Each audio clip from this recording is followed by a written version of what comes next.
Previously on the Proxy market. Dormitory Row showed Mara how the city turns vulnerable people into quiet reserves for other people's comfort. Now the word consent has a stamp, a counter, and a clerk trained to make surrender look voluntary. Episode 9. Consent Stamp. The cot rolled through the steam as if it had been invited. That was the part Mara's mind fixed on first. Not the brass plate with her tag number, not the folded blanket, not the fact that someone had prepared a place for her body before asking whether her body had other plans. The cot moved politely. Its wheels made no sound on the wet laundry floor. Behind it came a white-cuffed attendant with both hands on the rail and the calm face of a person delivering furniture, not captivity. "Mara Venn," the attendant said. The borrowed gilt under Mara's ribs rose like it recognized proper procedure.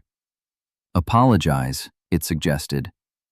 Mara gripped the stolen ledger board so hard the edge bit into her palm. "I am busy," the attendant blinked once. "Your slot is prepared." "I can see that. The craftsmanship is personal. Please step away from the registry." Please was doing a great deal of ugly work in that sentence. Mara glanced at the back wall board. Steam curled over the fresh line with her name, RCal Demonstration Reserve. Above it, Nico's pathway sat in careful ink. Pell's hold, Joss's monitor status, the numbered youth cohorts. All the proof in the world, provided the world agreed to read. Footsteps sounded beyond the laundry door. No time to take the board. No time to copy it properly. So Mara did the sort of thing poor people did when proper options had been priced beyond reach. She stole badly. She grabbed a laundry marking brush, dragged the ledger board against the wall registry, and rubbed ink over a damp stack of folded linen tags. The transfer smeared. Names broke. Categories blurred. Nico's line came through in pieces. Hers came through too clearly. Venn, Mara. RCal Demonstration Reserve. Dormitory slot prepared. "Stop," the attendant said. Mara tore 3 linen tags free and shoved them into her coat. The attendant moved around the cot.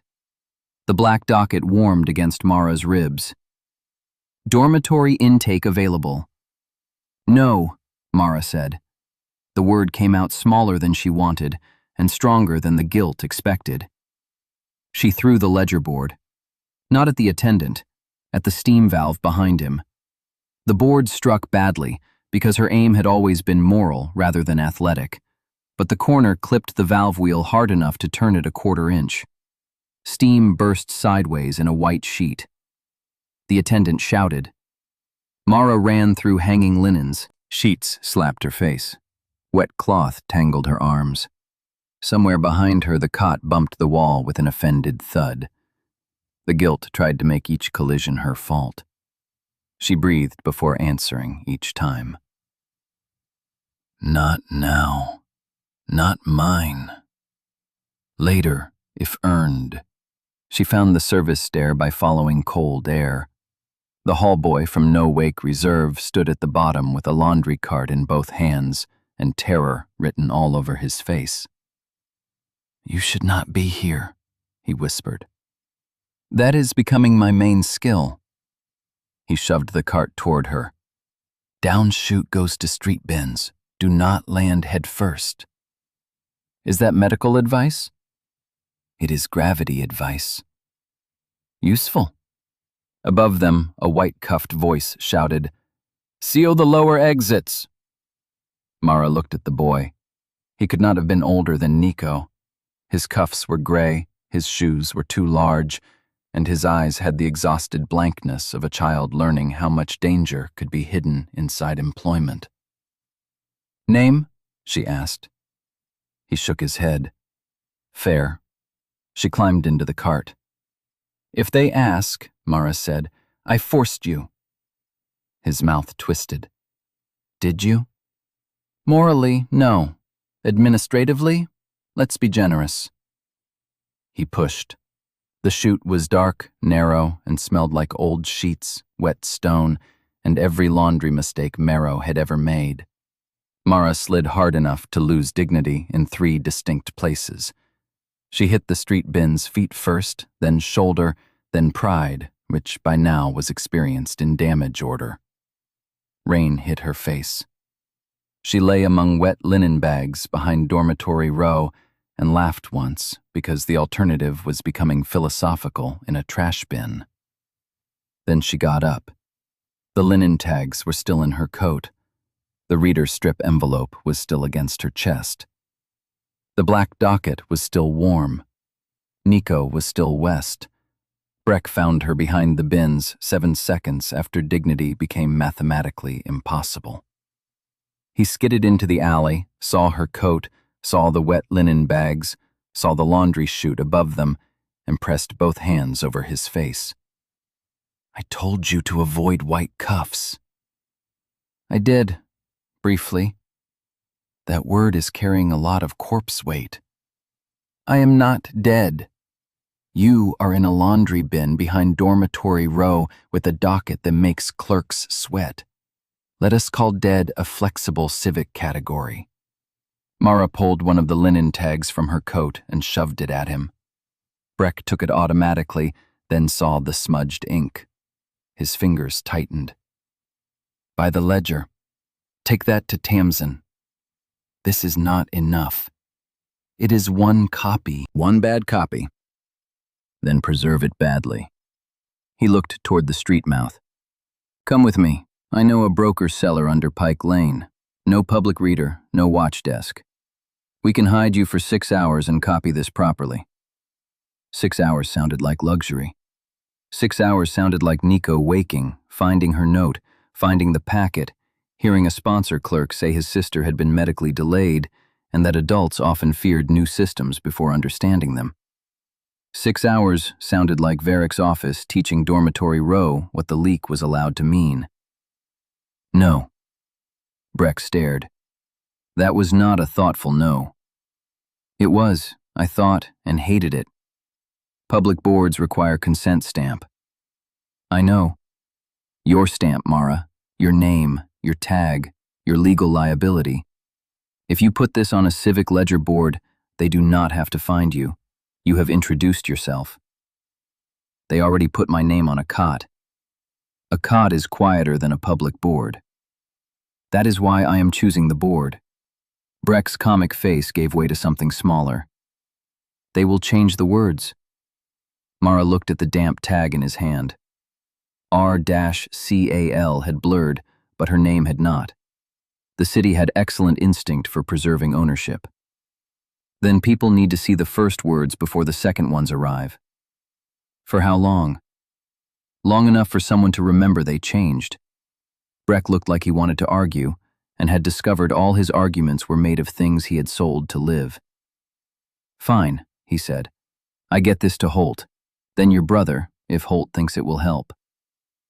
Tell Nico not to sign. That instruction is becoming a family motto." "Good. Families need traditions." Breck tucked the tag inside his waistcoat. "Grant Square," he said. "Closest board with morning crowd. Worst place for survival, best place for witnesses. You are accidentally useful. I hate when virtue has logistics." He vanished into the rain.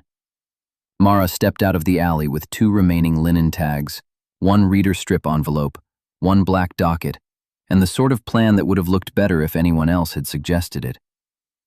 Now Mara understood, with a clarity that felt almost cruel, that if she went home first, the authority would process the story before she did. Dormitory Row would become a misunderstanding. Pell would become a sleeping man who had consented. Nico would become a sponsored student. Mara would become a volatile proxy with residue symptoms and an unfortunate habit of entering civic housing through laundry infrastructure. Paper was what they used to win. So she needed paper the city had to see before they changed the words.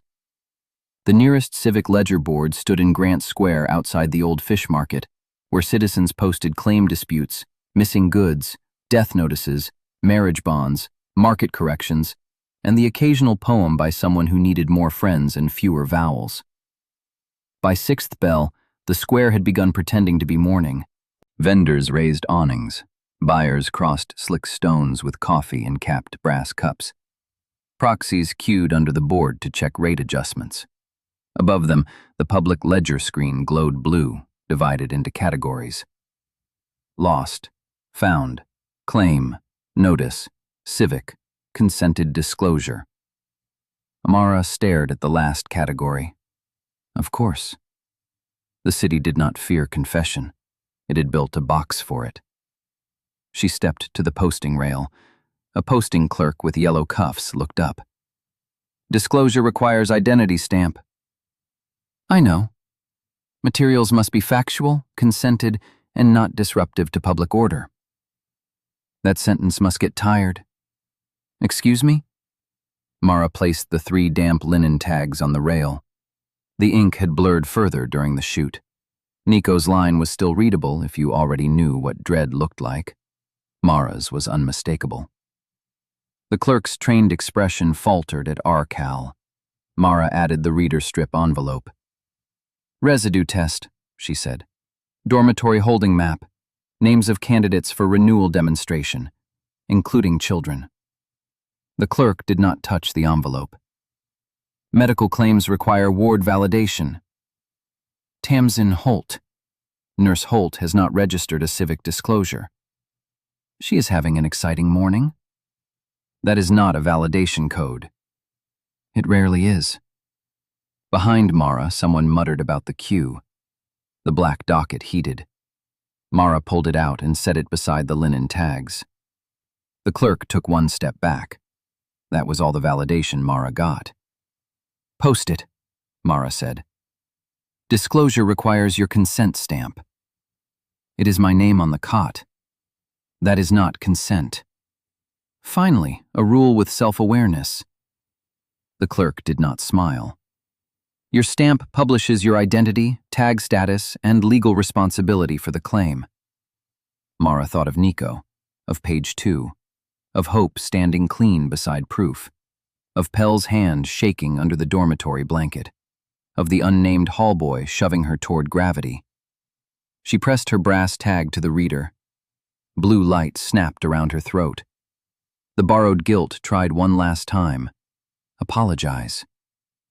Mara looked at the public board. No, she said quietly. The board accepted her stamp. For 12 seconds, the leak worked. The public ledger flashed her disclosure in ugly, uneven pieces. The linen transfer appeared enlarged behind the text. Names, categories, Pell's hold, Nico's pathway, Mara's demonstration reserve, the reader strip, VARRIC, memory echo. People stopped moving. That was the dangerous miracle of public truth.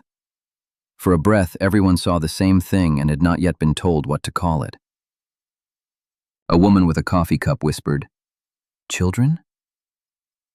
A proxy in a sleep queue said, "No wake reserve?" An old man near the fish stalls took off his hat.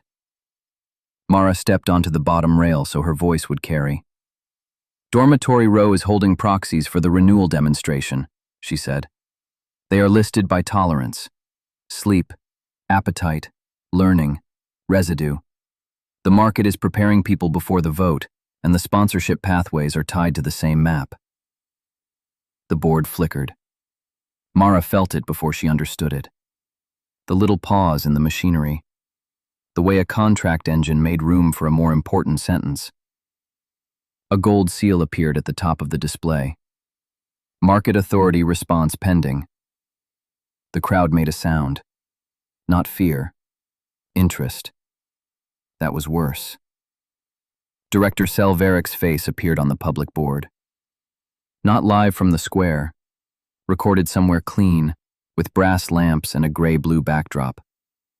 His expression held grave attention, as if he had personally invented concern and was willing to license it fairly.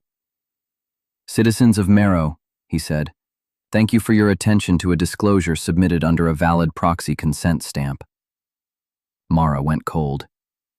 The crowd turned from her to the board. Varric continued, "The materials displayed are part of a voluntary transparency archive connected to the upcoming renewal vote. It is important that all citizens understand how carefully the authority monitors proxy safety, housing access, rest stability, educational support, and candidate suitability. No, Mara said. No one heard her. The board reorganized her leak. No wake reserve became protected rest status. RCal demonstration reserve became advanced residue study candidate. Dependent pathway/learning exemplar became youth educational support track. Pell's hold became temporary stability care. The ugly linen tags vanished behind clean authority headings. "This is not transparency," Mara shouted. "They changed the labels." A man in buyer cuffs frowned. "Did she consent to disclose?" "Yes," the yellow-cuffed clerk said, because he had one job and was doing it at the worst possible time. Varric's recorded voice did not pause. "We are grateful to Ms. Mara Venn for demonstrating the very openness Renewal will protect. Debate should be informed. Fear should be met with evidence. And evidence, as always, should be read in full civic context." Someone applauded. One person at first. Then 3. Then more, because applause was a social disease with good posture. Mara turned on the crowd. "Pell Ardent is asleep in a room where he cannot wake up to object." A woman near the coffee cart said, "But if he agreed to managed rest, he missed 3 days." "My sister would give anything for 3 days' rest," another woman said softly. Mara stared at her. The woman looked ashamed, but not enough. That was the problem. The city was full of people ashamed, but not enough. "Nico Venn is a child," Mara said. "His pathway is on that map." "Educational support," said a man in school cuffs, reading the corrected board. "It says guardian response open." "Because his guardian has not agreed." "Then there is oversight." Mara almost laughed. It would have sounded too much like breaking.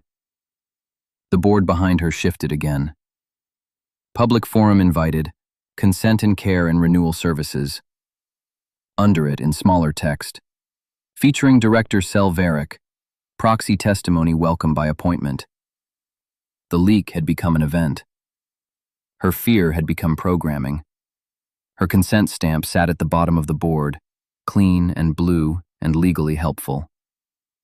A hand closed around Mara's arm. Officer Wren stood beside her in his dark blue watch coat. He looked as mild as ever, which meant the threat had arrived early and well rested. "Mara Venn," he said, "you are difficult to schedule. I am cultivating mystery. The directorate prefers calendars. I prefer teeth, but we do not always get what we like." His grip tightened slightly. The borrowed guilt surged. "Apologize." Mara looked at Wren's gloved hand on her sleeve. "Take your hand off me," she said. For a heartbeat, he looked almost impressed. "You are not under arrest. That sentence is doing ugly work. You are summoned."